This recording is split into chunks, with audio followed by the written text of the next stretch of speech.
첫 번째 제가 준비한 코너는요, 예, 한상대 윤갑근 등에 의해서 과거사위원회 김학의 사건 조사하셨던 분들을 고소, 민사소송 5억 청구하는 소송이 시작됐는데, 이게 처음에는 제가 그 소식을 언론에 들었을 때 이제 큰일 났다 뭐 이런 생각이 좀 들었어요. 좀 약간 좌절스럽기도 하고. 하지만 이게 소송이 어차피 기각될 거란 생각은 들지만, 그 과정에서 겪을 수 있는 그 과거사위원회 활동하셨던, 열심히 하셨던 김용민 변호사라든가 이기훈 검사님, 이렇게 열심히 정의를 실현을 위해서 열심히 일하셨던 분들이 또 소송에 휘말려서 고통을 받아야 된다는 생각을 하니까 굉장히 좀 짜증나기도 하고 좌절스럽기도 하고 그랬는데,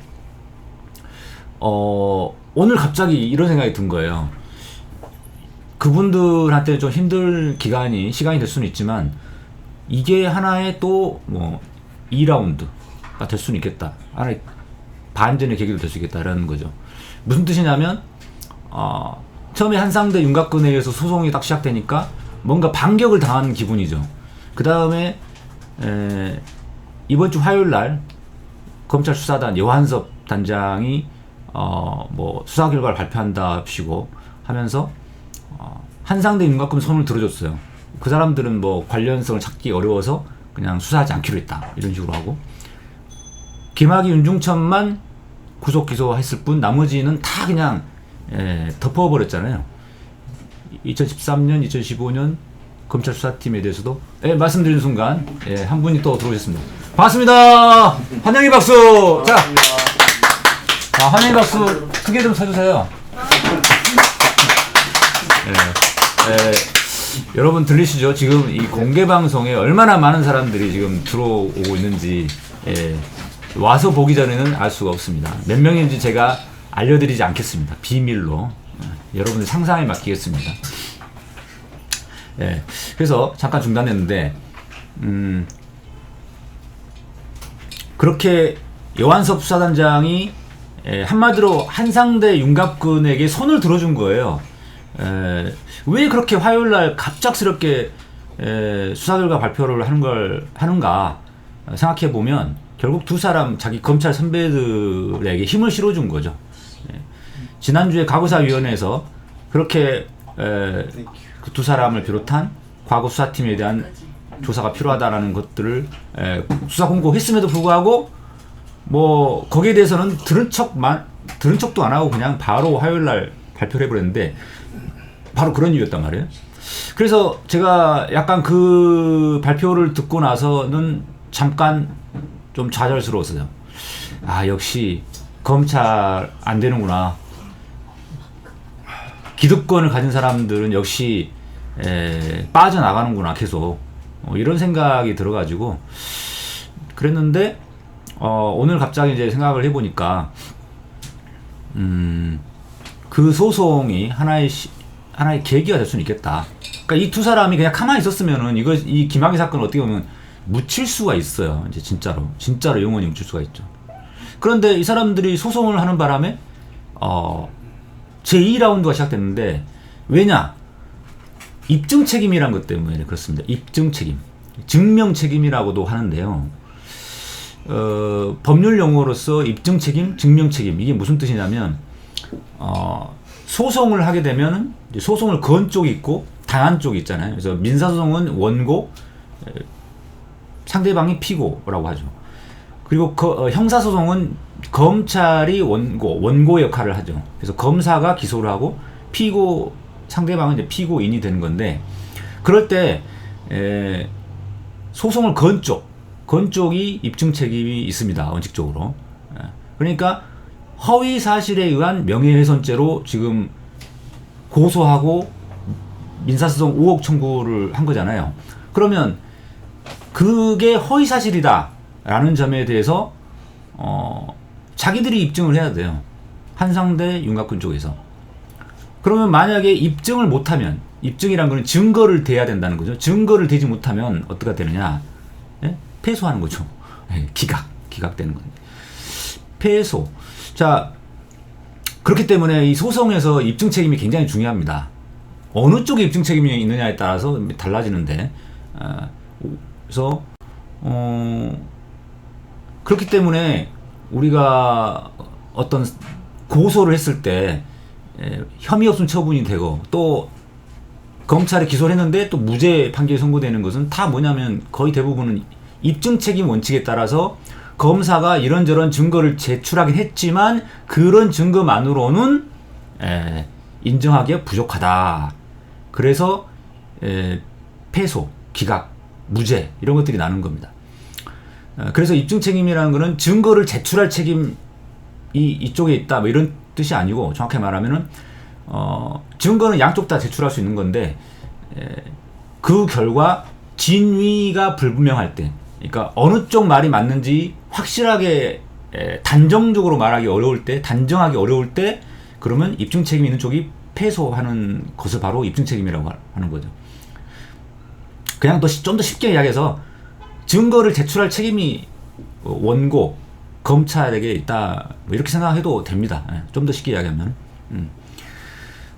그런데 그냥 단순히 증거를 제출할 책임 이렇게만 하면은, 아니 검사들을 다 누구나 다 증거 제출하잖아요. 뭐 소송을 건 사람도 다 증거를 어느 정도는 내죠.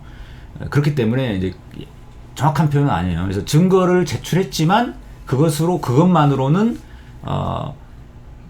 원고, 소송을 건 쪽의 주장이 맞다라고 단정하기 어려울 때, 그때 이제 기각, 패소 책임을 이제 지운다 이런 의미입니다.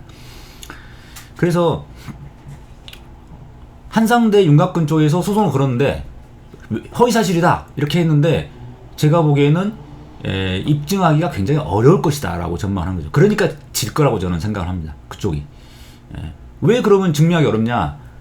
허위사실이라는 걸 입증하기가 참 어려워요. 생각보다. 여러분 생각할 때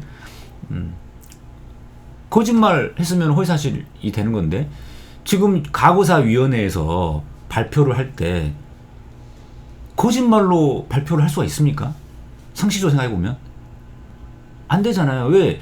그 과거사위원회에 이규원 검사를 비롯한 이 많은 분들이 뭔가 조사를 해가지고 누군가의 진술을 듣고, 뭐 그 당시 수사팀의 경찰들을 비롯해서 뭐 여러 가지 증거를 수집해서 조사를 해서 그 결과를 지금 발표한 거잖아요. 뭔가 의심스러운 부분이 있다라고. 그러면 이분들은 그럴 만한 이유가 있으니까 발표한 거란 말이에요. 아무 근거도 없이 그냥 한상대 윤곽근 이름이 나올 수가 없는 거거든요. 그 사람들이 어떻게 두 사람 이름을 창작해낼 수가 있겠습니까? 누군가 두 사람의 이름을 거명했기 때문에 그런 것이고, 거기에 대한 어떤 증거를 어느 정도 조사를 했기 때문에 그런 발표를 할 수 있는 거죠. 국가에 의해서 과거사위원회 위원들이 임명되고 진상조사단이 꾸려졌고, 특히 이규원 검사는 현직 검사 중에 파견된 사람인데 아무 근거 없이 한상대 윤곽근 이야기를 할 수가 없는 거거든요.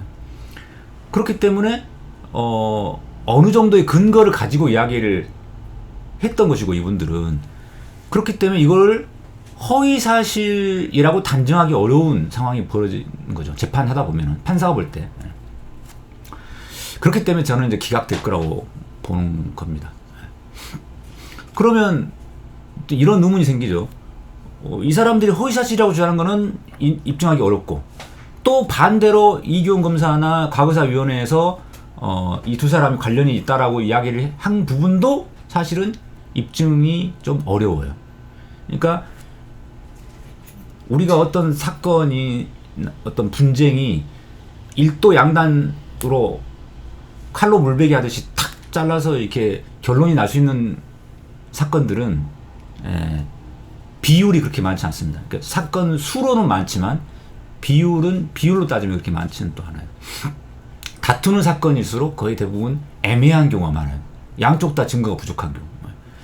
그러면 결국 입증 책임이 있는 쪽이 불리해지는 건데, 지금 과거사위원회에서 발표한 것처럼 두 사람이 관련돼 있다. 이 부분은 사실 검찰에서 수사를 해도 밝혀내기가 어려운 부분인 건 사실입니다. 다만 의심은 가니까 그 부분을 밝혀야 된다라고 과거사위원회에서 발표한 것이죠.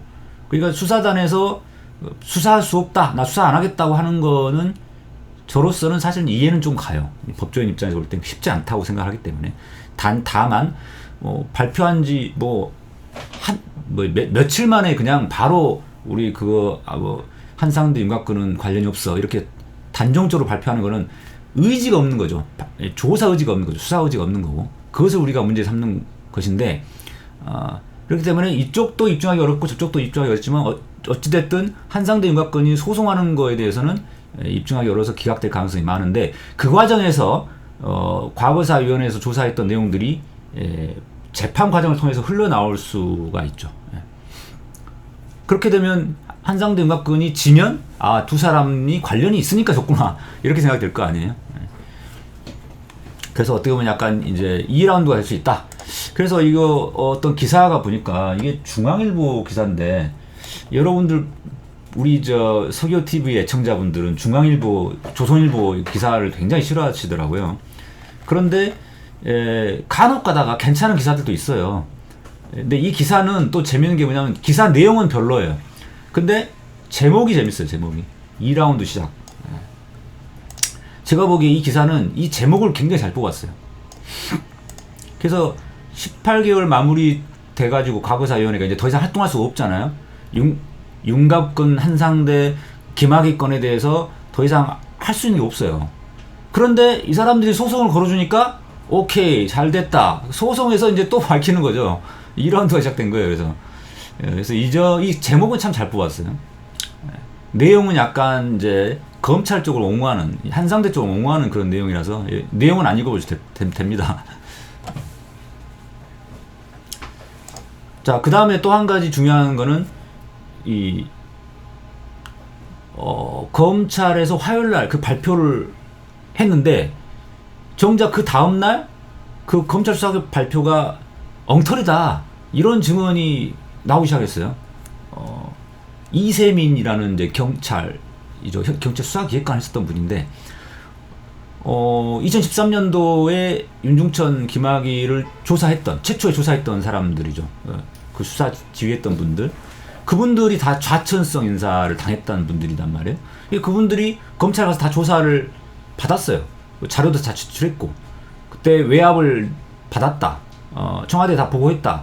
이렇게 이야기했는데 검찰에서는 그런 적 없다. 경찰들 다 조사해봤는데 그런 적 없더라. 이렇게 발표를 해버린 거잖아요. 그러니까 너무 어이가 없는 거죠. 황당한 조사 결과 발표였습니다. 그래서 이세민이라는 분이 딱 바로 그 다음날 인터뷰를 했는데 이게 국민일보하고 인터뷰를 했어요. 이게 희한한 일인데 뭐 아는 분이 있나 보죠. 국민일보 기자하고 뭐 아는 분이 있어서 그런지 이분이 바로 이세민 전 경찰청 수사기획관 단독 인터뷰를 해가지고 그때 검찰 여한섭 수사단에 출석해가지고 외압 정황을 구체적으로 진술했다. 그런 얘기 안 할 거면 뭐하러 검찰 내가 갔겠냐. 이런 당연한 이야기를 했습니다.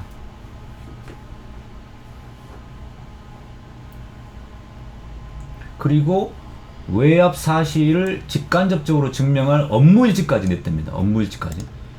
이런 업무일지까지 냈는데도 검찰에서 그냥 묵살해버린 거예요. 이거 진짜 심각한 거죠, 사실은. 이거 검찰이 왜 그러면 이렇게 할 수 있느냐. 이거를 그냥 묵살해버려도 이걸 밝혀낼 방법이 없어요. 기소를 안 해버리면. 그 수사기록을, 이 업무일지를 들춰낼 방법이 없습니다. 그러니까 이분이 이거를 복사를 해놨어야 될 텐데, 이거 복사해놨는지 모르겠어요. 이거를, 업무일지를 검찰에 제출해버리고 복사를 안 해놓으면, 이건 완전히 영원히 묻히는 거예요. 이거는 반환을 못 받거든요. 이런 자료들은 반환 받을 수가 없어요. 수사기록에 들어가 있는 거라.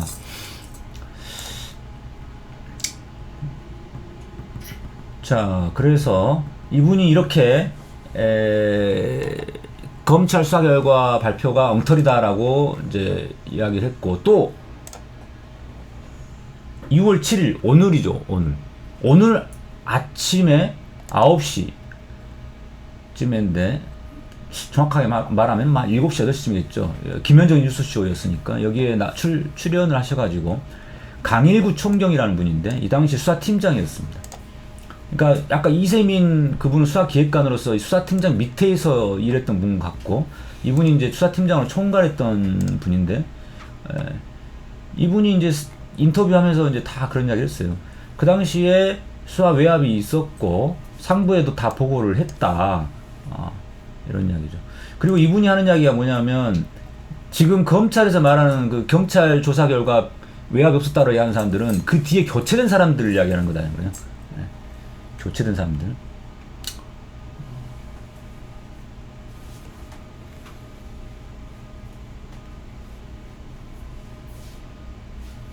그리고 상급자 요구에서 청와대 보고가 시작한 게 3월 2일경부터다 이렇게 돼 있습니다.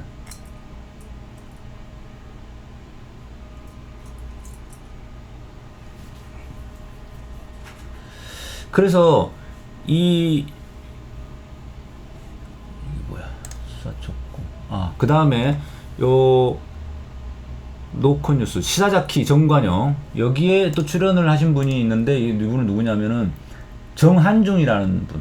정한중이라는 분은 이번에 과학의사위원회 위원장 대행 맡으신 분입니다. 원래 과학의사위원장이 따로 있었는데 그분이 부담스러워가지고 올해 1월인가 사퇴를 해버렸어요. 그러자 이분이 이제 지금 변호사님인데 민변 하셨던 굉장히 경력이 많으신 변호사님이세요. 이분이 대행을 맡아서 했었고, 그 다음에 그 밑에 김용민 변호사가 활동을 했었죠. 이분이 또 이제 인터뷰에서 검찰에 수사 촉구한 지 6일 만에 혐의 없음. 이건 누가 믿겠냐. 이렇게 인터뷰를 했습니다. 자, 그래서 김학의 사건은 이제 수사단에서 뭐 김학의하고 윤중천 구속 기소한 걸로 끝나고 나머지는 그냥 덮어버리고 더 살펴보지 말자 이렇게 했지만 이게 그렇게 그냥 덮일 수 있는 문제가 아니다라는 생각이 들고요. 그 당시에 좌천성 인사를 받았던 수사팀이 분명히 존재하고 있고 이분들이 지금 증언을 하고 있거든요. 그래서 이거는 여전히 살아있는 사건이고 또 한상대 윤곽근이 또 소송을 걸어주는 바람에 2라운드가 시작됐다라는 말씀을 드리도록 하겠습니다.